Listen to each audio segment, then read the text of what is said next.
How's it going, everyone? I'm here with David Feldman from Bare-Knuckle Boxing. Look, this is an incredible card. We got Paulie Malignaggi, Lobov, Chris Weidman, the stat card, Randall Bailey. I mean, at this point, you started the Bare-Knuckle Boxing from the beginning until now we're at this stage. How does it feel to have a great card like this? It's a sensational feeling that everything we worked for is coming true. Every day we see something more evolve. It's getting bigger and better in each and every passing day that happens, each and every passing event. The events have been great. Like I keep saying, non-stop excitement all night long. That's what we get with bare-knuckle fighting. And now we have the build-up to this fight with Artem Lobov, Conor McGregor's right-hand man, and Paulie Malignaggi, and everything that went down in that relationship and what we're doing right now. It's phenomenal, and I can't wait to see this fight, just like I don't think any of the fans can. This is probably one of the most talked about combat sports events of the year. With that being said, you know, I feel like it's because it's also a hybrid between you got boxing, you got MMA, overall combat sports in general at this point. What was the vision from the start? Was it to unify all the combat sports, or was it just to define the bare-knuckle genre in combat sports? I think it was to give fans and fighters alike an option. I think that's what it was really. Just something a little different.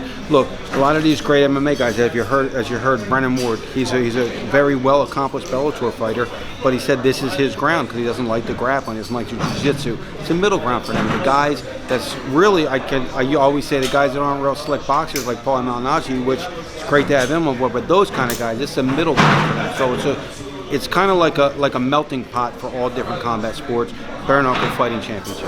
Do you feel at this point, because we're looking at you as a pioneer in this specific genre, you know, you got like the Dana White when it comes to the UFC, you got old guys like Don King, Bob Arum, you guys from the Barry Hearns to the Eddie Hearns.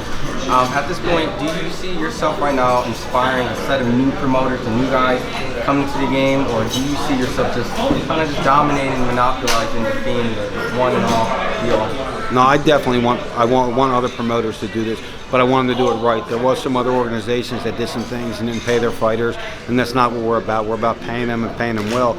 I definitely want competition, because what it's going to do is it's going to school everybody and make everybody more knowledgeable about what bare-knuckle fighting is itself. So if I get competition, but I want competition to do the right thing. If they do the right thing and I do the right thing, who knows where bare-knuckle fighting can go in 2 to 5 years from now. Absolutely. And you know, boxing's been legalized in many states for a while. It took MMA, I think, just the last couple of years to officially get New York to be legalized across the board. I know we're right now in the process. Florida originally wasn't, and now we got Florida as one of the states. What states do we have that are legalized for this, and what are the new targets that we're looking to get legalized? Right now we're in Florida, Mississippi, Wyoming, New Hampshire, with 4 other states that have voted it in. It's going through legislative, and then 4 or 6 other states that are probably like 6 months out. And then we're just going to hold still unless one of the really bigger states like California, Nevada comes aboard, because then obviously we know what we can do there. But right now we're taking our time in the growth of the sanctioning and regulating, because we do want to be the guys that open up these states, only so we can set a standard for other promoters and everybody who does the right thing. Now we have the press conference here in New York. You know, New York is very strong about protecting their fighters. Recently there was a boxing match with an opponent on the Deontay Wilder card, had a cut, and they stopped it. And you know, they make jokes about many doctors in New York. And like I said, MMA was the last state to be, New York was the last state to get legalized. How difficult do you think New York will be in the journey of getting this bare-knuckle here? Well, I think that New York is a lot more open-minded now with allowing MMA and the UFC in here.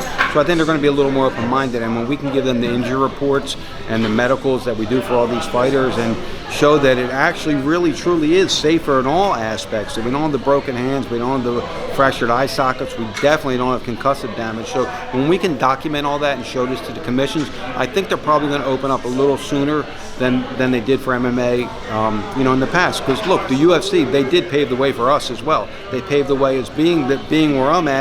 They were there 20-something years ago, and now that I can not have to go through all the battles that they went through, it's going to make it a lot easier for us. Who do you guys pick up to help, you know, get these things legalized? Did you have specific commissioners or former commissioners to kind of help move this within each state? Because I know when people first heard this, they were kind of like, whoa. and then now we're seeing it move, and it's progressing very well.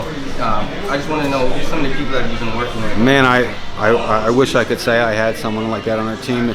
It's really been myself just really pushing all these commissions, doing all the research, gathering all the data, and presenting it the right way. The thing is before I could present on what I thought this was going to be and the perception of what's it going to be, now I can present it on what it is, the facts, the medical reports, the injury reports. I can present on that, and because of that, they're opening up a lot faster than I thought they would. And going back to what you're saying, you feel that this fight alone will help pretty much open up opportunities for other states to realize that, you know what, we got a two-time world champion, we got a former UFC, we got a former Bellator, you know, Chris Weidman also, you know, a lot of guys who've been in these type of, we're going to have those guys speak out, sure, and try to push through and get this advocated.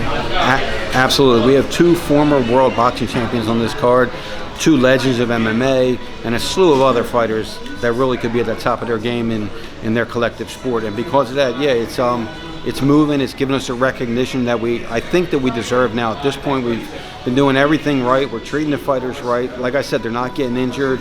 It's exciting. It's everything that a fan could really want. I mean, it's excitement, and the guys aren't getting hurt, and they're getting their money's worth. So because of that, yes, this fight did take us to another level, and we're so happy to be able to promote this event. Now, just my last couple of set questions. I know you're extremely busy.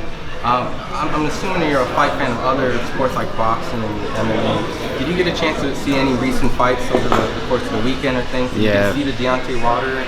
No, I definitely did. I'm a former professional boxer myself. I promoted boxing and mixed martial arts in the past. And yes, I absolutely watched Deontay Wilder with that devastating right hand. The thing I don't like, the thing I really like, the thing I really like about Deontay Wilder is a lot of people are going, he's a beast, he's this, he's that. What I really like is he learned. He wasn't throwing the wild, loopy shots. He dropped it or stunned him with a straight right hand and knocked him dead with a straight right hand. So he's learning, and as he evolves, you know, he's just getting better and better and better. And the power he has, I mean, it's unbelievable. Who knows where he's going to go? If he was in bare-knuckle boxing and landed that shot, what would you think would happen? We can't have him in bare-knuckle boxing. We don't need that kind of stuff.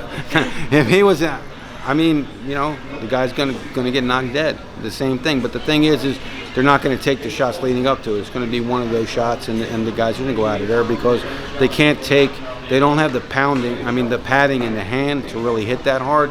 So if he hits with a bare knuckle Deontay Wilder, I mean, who knows what's going to happen? We probably don't want to see that right now. Well, absolutely. Look, we just wanted for the fight fans to figure out where they can follow on social media and also where to buy the fight at if they want to see this from the card. They can follow us on Instagram, Twitter, and Facebook at bare-knuckle FC. They can watch the fight on Fight TV, streaming in all platforms, all digital platforms around the world, and they can watch it on their cable or satellite provider on the pay-per-view channel, the same one that you watch the UFC, the Mayweather fights, the big fights. It's that channel on cable or on your satellite provider. Tune in. I promise you this is a fight you don't want to miss. The lead up into it and what this fight card's going to be about, you really don't want to miss this. Thank you so much for the time. I wish you the best.